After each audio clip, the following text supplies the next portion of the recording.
सर्वदा सदा दुराचारता विमार्ग का क्रोधाग्निदग्धा कुटिलाश्च कामिनः क्रोधाग्निदग्धा कुटिलाश्च कामिनः सप्ताहयज्ञेन कलौ पुनन्ति ते। क्रोध में बधे हुए हैं, क्रोध की अग्नि में नित्य निरंतर जो है जल रहे हैं, कुटिल हैं, कामी हैं। क्रोधाग्निदग्धा कुटिलाश्च कामिनः, वे सब भी जो है सप्ताह यज्ञेन कलौ पुनन्ति। यदि सप्ताह यज्ञ इस संकल्प के साथ करवा ले कि अब आगे से मैं समस्त पाप छोड़ करके परमात्मा का भजन करूंगा, तो वे सब भी सब पापों से मुक्त हो जाते हैं। और लिखा गया है पंचोग्र पापा छल छद्मकारिणः क्रूरा पिशाचा इव निर्दयाश्च ये। पंचोग्र पापा छल छद्मकारिणः क्रूरा पिशाचा इव निर्दयाश्च ये।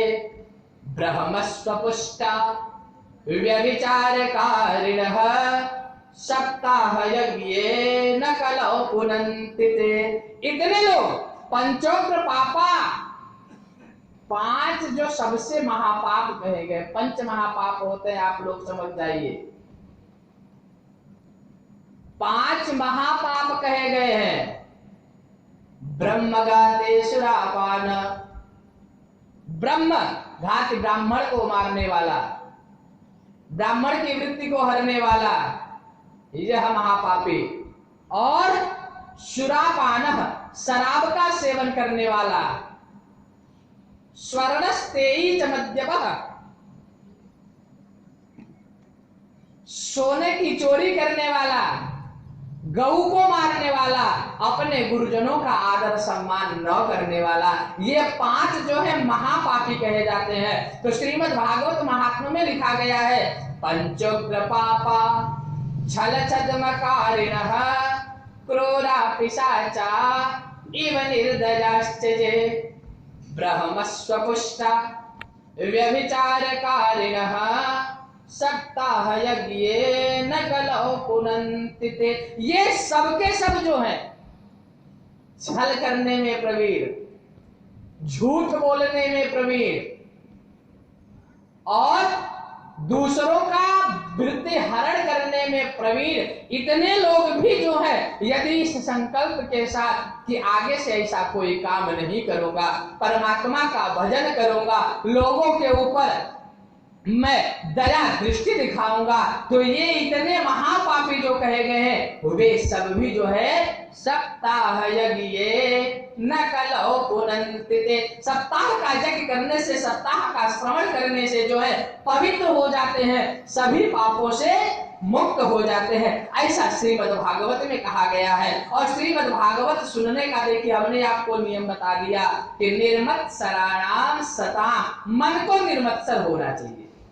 सिर्फ एक बात बताई, हमारा अंतःकरण जो है पवित्र होना चाहिए।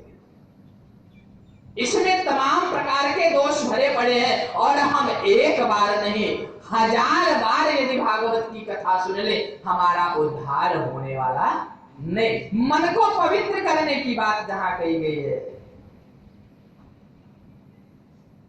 निर्मत्सर, और किसी शब्द का प्रयोग नहीं किया। निर्मत्सर आप हो जाओगे, आपके पाप जो है स्वतः कम हो जाएंगे। लेकिन आप यदि दूसरों से ईर्ष्या करना बंद कर दीजिए, दूसरों की प्रगति में, दूसरों की खुशियों में खुश होना प्रारंभ कर दीजिए, देखिए आपके पाप जो है स्वतः कम हो जाएंगे। लेकिन यहां तो समस्या यह है कि हमें हो अथवा ना हो, हमें हो अथवा ना हो, लेकिन हमारे पड़ोसी को नहीं होना चाहिए। देखिए दृष्टांत के माध्यम से सिद्धांत समझाने का प्रयास मैं करता हूं। एक बार प्रेम से बोले कि बाल कृष्ण भगवान की।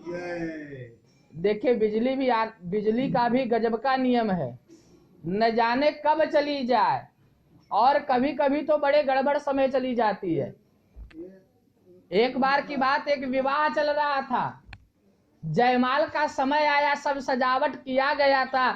जयमाल जो ही वर वधू एक दूसरे को पहनाने जा रहे थे, तब तक बिजली चली जाती है। और जब बिजली चली जाती है, पंडित जी थे, मुहूर्त देख रहे थे कि मुहूर्त बीत ना जाए। और देखिए, विवाह में मुहूर्त का बड़ा विधान बताया गया है। पंडित जी ने कहा, आप बिजली का प्रतीक्षा मत करिए, अरे एक दूसरे के आप आमने सामने हो, माला पहना दीजिए, मैं मंत्र उच्चारण कर दे रहा हूँ। पंडित जी जो है, या आहार जमदग्नि श्रद्धायै मेधायै कामायै इंद्रियाय ताम हम प्रतिगृह्णामि यशसा च भगेन च, मंत्र को उच्चारण किया और इधर वर वधू ने एक दूसरे को माला पहना दिया। तब तक बिजली आ गई। और जानते हैं क्या व्यवस्था थी? दुल्हे का माला, दुल्हन के बगल में कौन होती है? दुल्हन को संभालने के लिए कौन होती है? नाउन। तो दुल्हे का माला, दुल्हा जो है नाउन को माला पहना दिया है, और दुल्हन जो है नाव को माला पहना दी है। तो सब गड़बड़ हो जाता है। बिजली बीच में चली जाए तो सारा का सारा काम जो है गड़बड़ हो जाता है। एक बार प्रेम से बोलेंगे वृंदावन बिहारी लाल की। इसमें देखिए लिखा गया निर्मत्सराणाम सताम, जो निर्मत्सर होंगे। एक बार एक महोदय थे, जंगल में जाते हैं, तपस्या करते हैं, परमपिता परमेश्वर को प्रसन्न कर लेते हैं। जब परमात्मा प्रसन्न होते हैं, वर देने के लिए आते हैं कि ठीक है, मैं आपकी तपस्या से जो है प्रसन्न हो गया हूं, अब आपको क्या चाहिए यह बताइए। हाथ जोड़ करके उन्होंने कहा कि प्रभु हमें कुछ नहीं चाहिए, मैं जब जो मांगू वह हमें मिल जाए। मैं जब जो कुछ भी मांगू, कितनी भी अभिष्ट वस्तु मैं मांग दूं, लेकिन वह हमें मिल जाए। परमात्मा ने कहा ठीक, लेकिन एक शर्त इसमें है कि मांगोगे आप, जो भी आपको मिलेगा उसका दुगुना जो है आपके पड़ोसी को मिलेगा। अब महोदय ने सोचा कि ठीक है, चलो हमें तो मिलेगा, पड़ोसी को दुगुना नहीं चौगुना मिले, हमें जो हमारी आवश्यकता है सब मिलेगा। अब महोदय घर पे आए, बोले हमारा घर 2 मंजिला बन जाए। इनका तो बन गया बगल वाले का 4 मंजिला। हमारे घर पे 1 गाड़ी आ जाए, बगल वाले के घर पे 2 गाड़ी।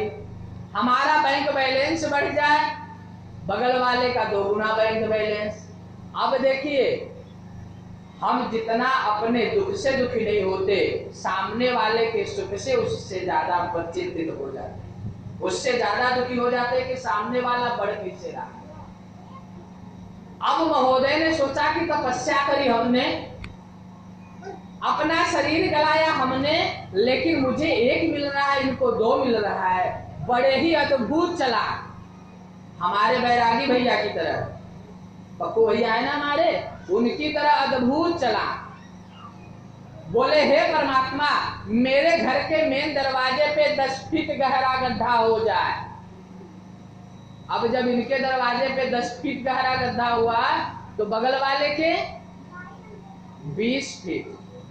अब बोले मेरी 1 आंख फूट जाए, इनकी 1 आंख फूटी तो सामने वाले की दोनों आंख। बेचारा गड्ढे में गिर करके गोविंदाय नमो नमः। कहने का तात्पर्य कि हमें सब कुछ मिल रहा है, लेकिन सामने वाला बढ़ रहा है। हम अपने सुख में सुखी हैं, लेकिन सामने वाला बढ़ने ना पाए। इसे ही कहते हैं मात्सर्य भाव, द्वेष, ईर्ष्या, जलन का जो भाव होता है, यह यदि हमारे मन से समाप्त हो जाए, तब हम परमात्मा की कथा सुनने के अधिकारी हैं। और देखिए, बड़े बड़े विद्वान कहते हैं, आप यह विद्वानों का गांव है, यहाँ पे कुछ कहना सूरज को दीपक दिखाने की बात ही होगा। बड़े बड़े विद्वान कहते हैं विद्यावताम भागवते परीक्षा। बड़े बड़े विद्वानों की परीक्षा जो है भागवत में हो जाए, लेकिन भागवत कहता है कि मैं परीक्षा का विषय नहीं हूं, मुझे सिर्फ आप पढ़ो, इसमें कोई परीक्षा आपको नहीं देनी। बड़े बड़े विद्वान कहते हैं विद्यावताम भागवते परीक्षा, बड़े बड़े विद्वानों की परीक्षा इस भागवत में हो जाती है, लेकिन भागवत मंगलाचरण के तीसरे श्लोक में इसका खंडन करता है। यह विद्वानों के बस की बात नहीं। देखिए इसमें कहीं लिखा गया है कि नहीं इसको विद्वान ही पढ़ेंगे, विद्वान ही समझेंगे, कहीं नहीं लिखा गया है कि इसको सिर्फ विद्वान ही पढ़ेंगे। इसमें क्या लिखा गया है? निगम कल्पतरोर्गलितं फलम् शुकमुखादमृतद्रव संयुतं पिबत भागवतं रसमालयम् मुहुरहो रसिका भुवि भावुकाः। निगम कल्पतरोर गलितम फलम, महर्षि वेदव्यास जी कहते हैं कि आपको इसमें तनिक भी परिश्रम करने की आवश्यकता नहीं है। यह वेद पुराण का जो निचोड़ा हुआ वेद पुराण रूपी, वेद शास्त्र रूपी जो वृक्ष है, उसका सब रस एकत्रित किया हुआ यह फल है। निगम कल्पतरोर गलितम फलम, वेद श्रुति स्मृति का रूपी पेड़ का यह बड़ा ही मधुर फल है। और इसमें ना छिलका है, इसमें छिलका भी नहीं है, और इसमें बीज भी नहीं है। आपको तनिक भी मेहनत नहीं करनी, पहले ये ध्यान बता देते हैं कि निगम कल्पतरोर गलितम फलम शुकमुखादमृतद्रव संयुतम। जब लिखे निगम कल्पतरोर गलितम फलम, यह उसका गला हुआ, जितना पकना चाहिए उतना पका हुआ सुमधुर फल है। एक सज्जन पूछे कोई गारंटी, इसका कोई प्रमाण तो दीजिए कि यह मीठा ही होगा। देखिए ठेले पे जाते हो ना, तो ठेले वाला एक फल काट के रखता है, जब आप कहोगे चखाओ मीठा है कि नहीं है, तो जो सबसे मीठा रहता है वही काट के रखा रहता है, उसको आपको चखा देगा और बाद में सारे खट्टे फल जो है भर देगा। लेकिन इसमें तनिक भी संशय नहीं, यह फल कैसा है। देखिए जो बगीचे का सबसे सुंदर सबसे मीठा फल होता है, तोता उसी में चोंच मारता है। तो सुख मुखार, सुख रूपी सुखदेव रूपी तोते ने इस पे मुख मारा है, इस पे चोंच मारा है, और अमृत द्रव संयुतम, इसमें ना आपको मिर्च मिलाना है, ना नमक मिलाना है, और ना किसी मसाले का प्रयोग करना है, इसमें सब कुछ मिला हुआ है। निगम कल्पतरोर गलितम फलम शुकमुखादमृत द्रव संयुतम पिबत भागवतं रसमालयम् मुहुरहो रसिका भुवि भावुका। इसको तो सिर्फ रसिक जन पी सकते हैं, और एक बार नहीं बार बार पीना है। इसमें कहीं विद्वानों की बात आई? अरे विद्वान होंगे राम शब्द की व्युत्पत्ति निकाल सकते हैं, श्लोक के एक नहीं 10 अर्थ निकाल सकते हैं, उसमें व्याकरण सिद्ध कर सकते हैं, लेकिन उस श्लोक में से, उस कथा में से, उस प्रमाण में से परमात्मा को निकाल ले, भक्ति निकाल ले, यह केवल रसिक कर सकता है, किसी विद्वान के बस की बात नहीं। आप बताइए, आपके सम्मुख पकवान बन के आ जाए, भोजन दिव्य बन के आ जाए, तो आप क्या करोगे? आप क्या करोगे? भोजन को ग्रहण करोगे और स्वाद की बार बार भूरी भूरी प्रशंसा करोगे, बड़ा दिव्य बना। अब वह कैसे बना, उसमें कौन सी वस्तु किस मात्रा में मिलाई गई, कितनी आंच पे उसको पकाया गया, इससे आपको मतलब नहीं। यह गृहिणी जानती है, जिसने उस भोजन को बनाया वह जानती है। तो वह गृहिणी जो है महर्षि वेदव्यास जी है, और गृहिणी खुद कह रही है कि इसमें सब कुछ जो है मिला हुआ है, आपको कुछ मिलाने की आवश्यकता नहीं। कोई वेद शास्त्र, कोई भी व्याकरण मिलाने की आवश्यकता इसमें नहीं। इस प्रकार 3 श्लोकों में मंगलाचरण वेदव्यास जी महाराज करते हैं। इसके पश्चात अब कथा प्रारंभ होता है। कथा प्रारंभ होता है नैमिषे निमिष क्षेत्रे ऋषयः शौनकादयः। नैमिषे निमिष क्षेत्रे ऋषयः शौनकादयः शक्रं स्वर्गाय लोकाय शक्रं स्वर्गाय लोकाय सहस्र सममासत।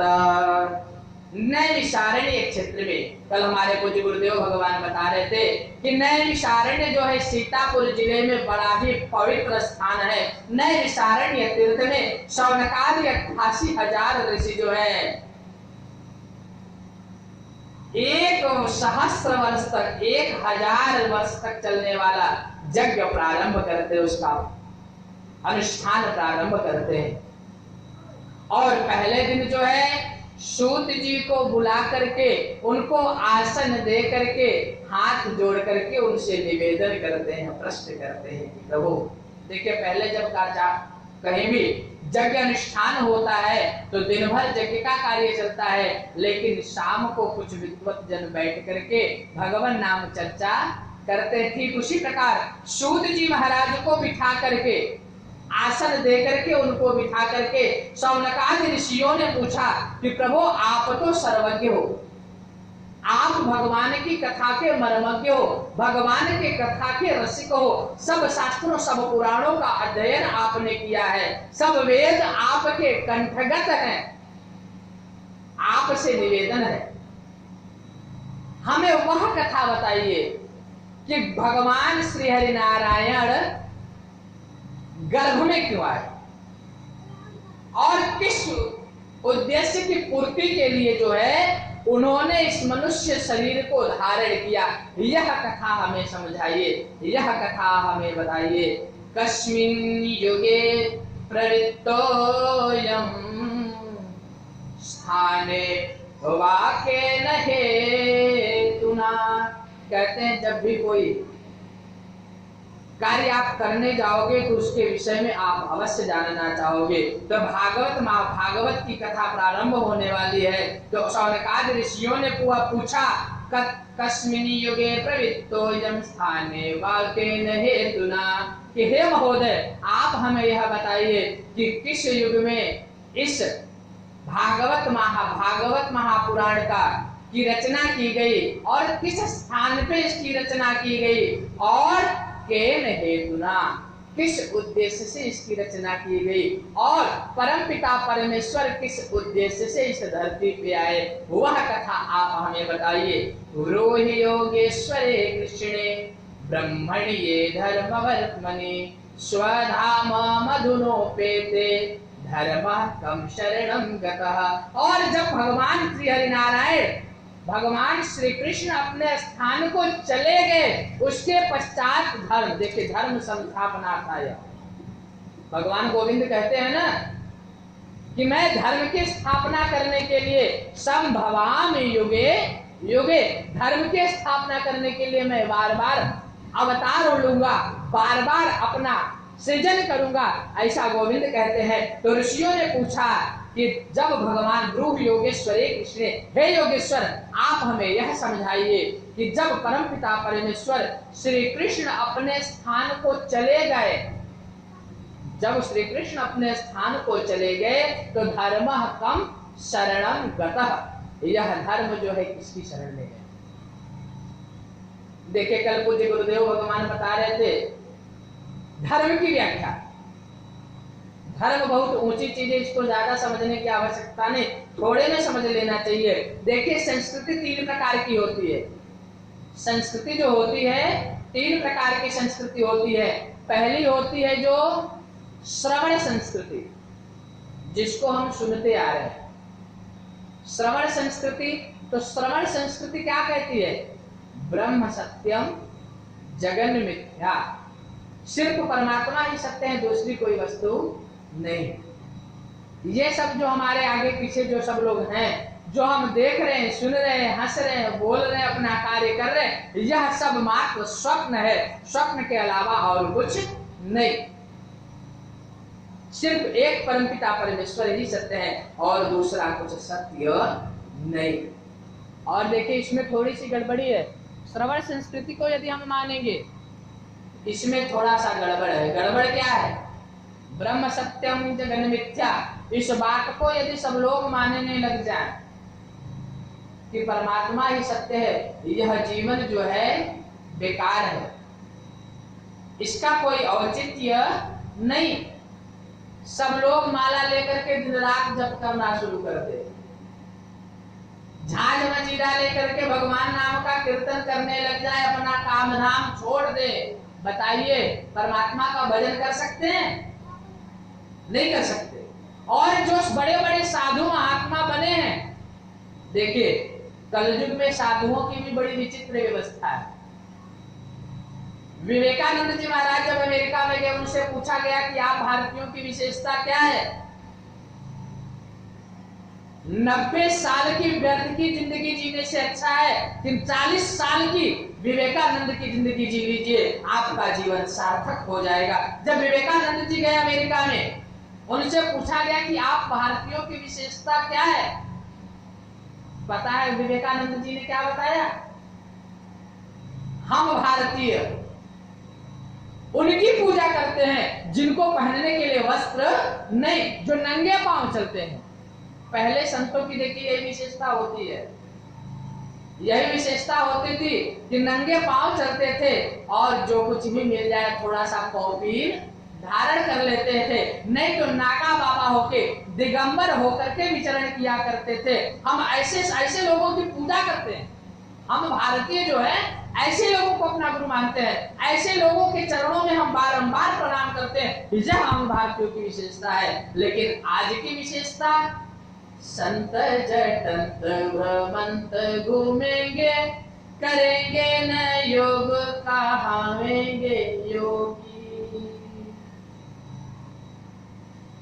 पहले के संत की विशेषता थी जिनके पास विद्या ज्यादा होता था, जो विद्वान होता था, जिसके पास त्याग ज्यादा होता था, वह संत कहा जाता था। लेकिन आज के संत की विशेषता बता देता हूं, देखिए एक लाइन में आपको समझा देता हूं। जिनकी सबसे बड़ी गाड़ी, सबसे बड़ी दाढ़ी और सबसे बड़ी बाड़ी, आश्रम जितना बड़ा होगा, जितने ज्यादा शिष्य प्रशिष्य होंगे, जितनी बड़ी दाढ़ी होगी, और अगर फॉर्च्यूनर से चलने वाले बाबा आ जाए, यहाँ पे कथा चल रही है, आप सब लोग ध्यान से सुन रहे हो, यदि यहीं पे फॉर्च्यूनर वाले बाबा आ जाए, आप सबका ध्यान जो है उधर चला जाएगा।